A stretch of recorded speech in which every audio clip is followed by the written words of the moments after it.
मोटापे का वाहिद इलाज बगैर किसी दवा और एक्सरसाइज के 1 घंटे में 500 ग्राम से लेकर 1 किलो तक वजन कम किया जाएगा। नई टेक्नोलॉजी के जरिए ट्रीटमेंट किया जा रहा है SPS slimming and beauty clinic में। इस इलाज से आपको किसी भी तरह के साइड इफेक्ट्स भी नहीं होंगे।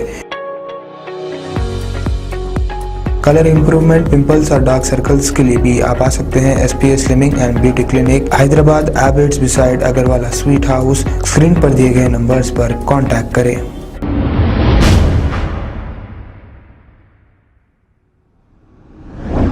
अस्सलाम वालेकुम नाजरीन, मैं हूं मोहम्मद अब्दुल हकीम। आइए देखते हैं आज का ये खबरनामा। दिल्ली में AIMIM के प्रेसिडेंट आली जनाब असदुद्दीन अवैसी साहब के घर पर हुए हमले को लेकर जनाब AIMIM के नामपल्ली MLA जाफर हुसैन मेरा साहब और मल्लेपल्ली कारपोरेटर ने अपना एक बयान जारी करते हुए सख्त मजम्मत की है। अस्सलाम वालेकुम रहमतुल्लाहि व बरकातहू। कल रात एक MP साहब के घर पर हमला होता है। सोचिए एक आम मुसलमान का क्या हाल होता होगा। दिल्ली देश की राजधानी है और एक MP साहब के घर पर गुंडे हमला करते हैं। हम इस हमले की मजम्मत करते हैं और इसकी जांच होनी चाहिए, उनके ऊपर एक्शन लिया जाना चाहिए। दिल्ली में लॉ एंड ऑर्डर की जिम्मेदारी होम मिनिस्टर अमित शाह की है। अमित शाह इसकी जिम्मेदारी ले और रिजाइन करे। हमला करने वाले डरपोक है, हमेशा झुंड में हमला करते हैं। जो लोग हमला किए हैं इनको किसी ने ब्रेन वॉश किया है। इसके जिम्मेदार कौन है? अमित शाह, मोदी या बीजेपी या RSS? असदुद्दीन अवैसी साहब के घर पर आतंकवादियों ने हमला किया, उनके ऊपर दिल्ली पुलिस स्ट्राइक एक्शन लिए और उनको सख्त सजा दिलवाए।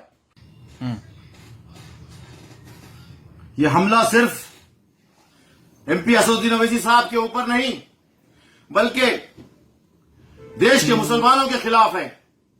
हम इस की मजम्मत करते हैं। अमित शाह होम मिनिस्टर है और इस हमले के पीछे जो गुंडे हैं उनके खिलाफ एक्शन ले या फिर अपने पोस्ट से रिजाइन करे।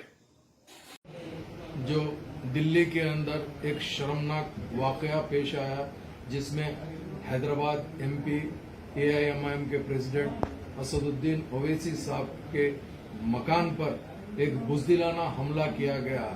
मैं ये पूछना चाहता हूं इसका जिम्मेदार कौन है? क्या ये हमला हिंदुस्तान के अंदर, हिंदुस्तान के कॉन्स्टिट्यूशन के अंदर, हिंदुस्तान के आइन के अंदर क्या कोई MP के घर पे हमला कर सकता है? तो मैं इनसे पूछना चाहता हूं, ये जो हुकूमत करने वाले हैं, जो बीजेपी की जो हुकूमत है, जो दिल्ली का लॉ एंड ऑर्डर उनके हाथ में है, वो सीधा सीधा अमित शाह के हाथ में है। तो ऐसी हालात के ऊपर अपनी जिम्मेदारी को कबूल करते हुए अमित शाह को फौरी रिजाइन देना चाहिए और ये लोग जो पकड़े गए हैं इनको सीरियस न सिर्फ एक्शन लेना बल्कि इनके पीछे कौन सी ताकतें हैं जो इस तरीके से खेल खेल रही है।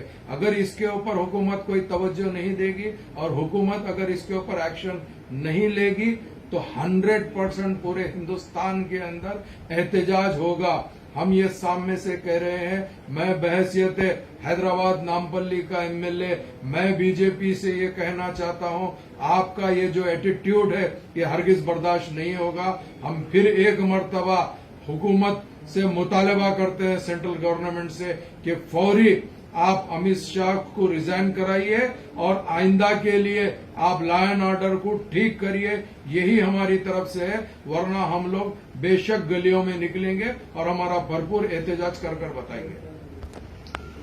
अस्सलाम वालेकुम नाजरीन, आपसे ये गुजारिश है, अगर अब तक आप हमारे चैनल को सब्सक्राइब नहीं करे हैं तो सबसे पहले सब्सक्राइब कर दीजिए, फिर इसके बाद बेल आइकन बटन को दबा दीजिए, तो आपको हमारी आने वाली हर वो अपडेट सबसे पहले आपको मिल जाएगी। और लाइक और शेयर करना ना भूलें।